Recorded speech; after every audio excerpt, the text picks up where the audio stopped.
ये कहानी है शकुंतला की। उसकी 4 बहुएं थी। बड़ी बहू सरस्वती, उससे छोटी कंचन, फिर राधिका और टीना। बेटों का बिजनेस चलता था, सब मिलकर काम करते थे। शकुंतला के पति इस दुनिया में नहीं थे। शुरू शुरू में शकुंतला की बहुएं बहुत अच्छे से रहती थी। कुछ दिनों बाद उनमें लड़ाइयां शुरू हो गई। शकुंतला को चाय कौन देगा, तो खाना कौन बनाएगा, इन्हीं सब झगड़ों में शकुंतला फंस जाती। एक दिन की बात है, सबसे छोटी बहू टीना शकुंतला के पास आती है और बोलती है, माँ जी, आप अभी के अभी अपनी सारी बहुओं को यहाँ बुलाइए, अभी बताती हूँ। बहुत रौब झाड़ रही थी ना। पर बहू, तुम इतने गुस्से में क्यों हो, क्या बात है? माँ जी, पहले आप अपनी घमंडी बहुओं को यहाँ बुलाइए, फिर बताती हूँ। शकुंतला अपनी सारी बहुओं को बुलाती है, सब आती हैं। तब टीना बोलती है, माँ जी, आप ही बताइए, क्या सारा घर का काम मैं ही करूँ और ये आराम से बैठकर खाए, और आपको भी कुछ चाहिए हो तो दिमाग में सिर्फ टीना नाम ही याद आता है। जब से मैं इस घर में आई हूँ, मेरी पूरी जिंदगी नर्क बन गई है।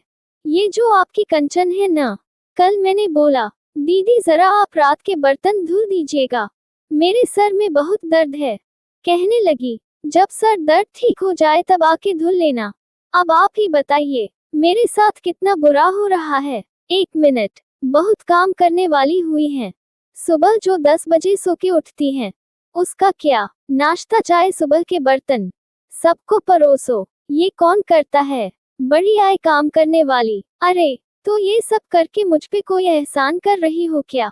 मैं भी काम करती हूँ, एक दिन छोड़ दो ना, तब पता चलेगा कि आखिर असली काम होता क्या है। अरे अम्मा, ये अपने आप को समझ क्या रही है? सब लग रहा है पूरा घर ये संभालती है। अरे इस भरम में मत ही रहो सब। इतना कह के सरस्वती हंस पड़ती है। झगड़ा और बढ़ जाता है। बहस इतना बढ़ जाता है कि सब बातचीत बंद कर देती है और काम करने से मुंह मोड़ लेती है और अपने अपने कमरे में चली जाती है। बेचारी शकुंतला, उसने ना किसी को कुछ बोला, ना सुनाया, पर अंत में खुद ही फंस गई। सारा काम उसके सर पड़ गया।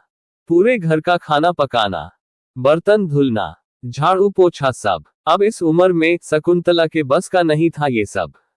वो बहुत परेशान हो जाती है और बगल की सुष्मिता से मिलने जाती है। तब सुष्मिता शकुंतला से बोलती है, क्या हुआ शकुंतला, तुम इतनी परेशान क्यों हो, क्या बात है?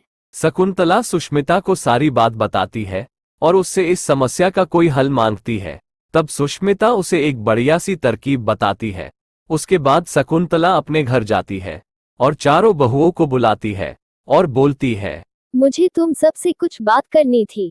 अब मैं तो बिन पेनी की लोटा के समान हूँ, कब धिमला जाओ पता नहीं। मैं जानती हूँ तुम आजकल की लड़कियों को ये बात नहीं समझ आई होगी।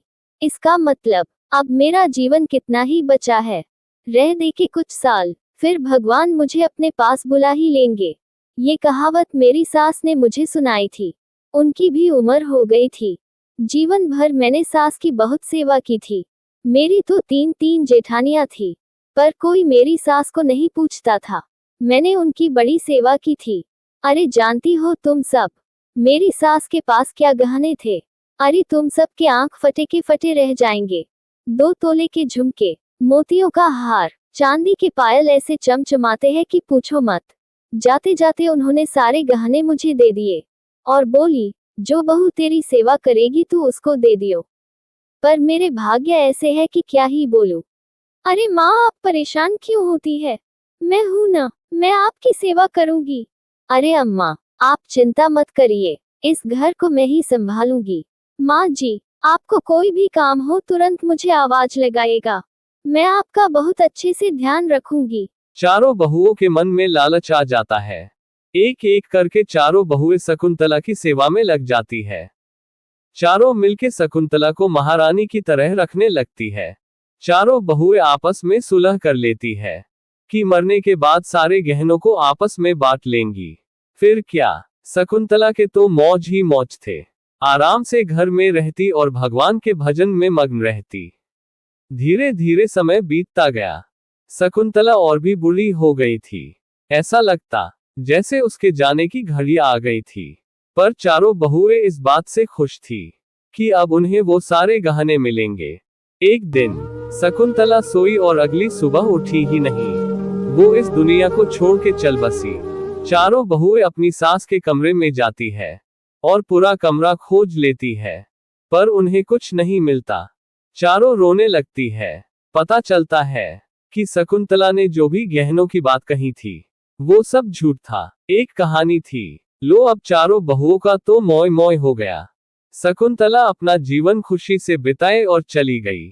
इसे कहते हैं चतुराई। अब इससे ये सीख मिलती है कि इस मतलब की दुनिया में चतुराई से रहने में भलाई है, वरना आप कहीं के नहीं रहोगे। कोई आपको नहीं पूछेगा। टेढ़े के साथ टेढ़ा बनना ही पड़ता है, तभी उसकी अकल ठिकाने आएगी। तो दोस्तों, कैसी लगी कहानी? ऐसी ही मस्त और चटपटी कहानी सुनने के लिए सब्सक्राइब करें हमारे और आपके प्यारे चैनल कार्टून सीरीज को। और हाँ, लाइक और कमेंट करना न भूलिएगा। मिलते हैं अगली कहानी में।